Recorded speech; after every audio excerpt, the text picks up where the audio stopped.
The mysterious ring. The rain had just stopped in Umuagu village, leaving behind the sweet smell of wet earth and the rhythmic croaking of frogs from the nearby stream.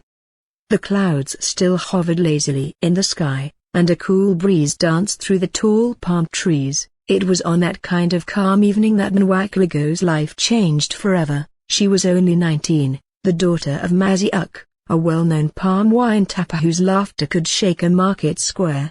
Nwakaego was loved by all for her beauty and her humility. Her eyes carried a quiet strength, and her smile could melt even the angriest heart. But what she didn't know was that fate had chosen her for something far greater and darker than she could ever imagine. That evening, she went to the stream with her clay pot balanced on her head. The stream of Umuagu was known to be ancient, sacred even. It was said that long ago, a goddess lived beneath its waters and guarded treasures beyond imagination. But no one in the village dared to seek them, for anyone who disturbed the goddess's peace was said to vanish without a trace. Nwakaego didn't believe in such tales. As she bent down to fill her pot, something shiny caught her eye under the shallow water. Curiosity gripped her. She dipped her hand into the cool stream and pulled out a small golden ring with strange carvings around it. The metal felt warm against her skin, almost alive. Without thinking, she slipped it on her finger. A sudden gust of wind blew across the stream.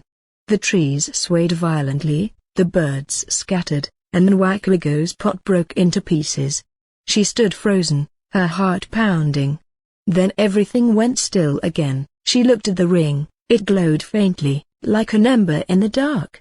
Uneasy but fascinated, she hurried home, clutching her hand close to her chest. That night, she dreamt of a woman draped in shimmering blue fabric, her eyes glowing like fireflies. "You have awakened what was lost," the woman whispered. "The ring of the water spirits now binds you. Use it wisely, or it will consume you." Nwakaego woke up trembling. Her room smelled faintly of river water. She tried to remove the ring, but it wouldn't budge. Panic set in. She ran to her father, who called the village priest, Okonkwo, an old man with caries around his neck and eyes that seemed to see beyond the living. When he saw the ring, his face changed. "This is no ordinary ornament," he said, stepping back slowly. "This is the ring of Omalacha, the goddess of the stream. It was lost centuries ago when men tried to steal it. It binds the wearer to the spirit world." Nwakaego's mother began to cry. The dibia drew white chalk marks on the floor and began to chant. The air grew thick, and the flame of his oil lamp flickered wildly. Suddenly, the ring glowed bright gold, and Nwakaego's eyes rolled back. A deep voice spoke through her, not her own. "You disturbed my rest," the voice thundered. "But your heart is pure. You have been chosen to restore balance." Everyone in the hut fell to their knees. When Nwakaego came back to herself, she was drenched in sweat. Dibia Okonkwo told them the goddess had chosen her to carry out a task, to heal the dying river that had turned black from years of neglect and forbidden sacrifices. If she succeeded, the ring would free her. If she failed, her soul would belong to the goddess forever. For 7 nights, Nwakaego went to the stream under the dibia's guidance. Each night she poured libations, chanted ancient songs, and wept for the forgiveness of her people. The villagers mocked her at first, calling her mad. But on the 8th day, the river began to flow again, clear, bright, and alive. Fish returned. The air smelled of life once more. Word spread quickly.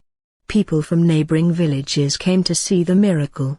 Nwakaego became a legend overnight. But the ring still refused to leave her finger. Dibia Okonkwo warned her that her bond with the goddess was not yet broken. "There is still a debt," he said. "The goddess never gives without taking something in return." That night, the goddess appeared again in Nwakaego's dream.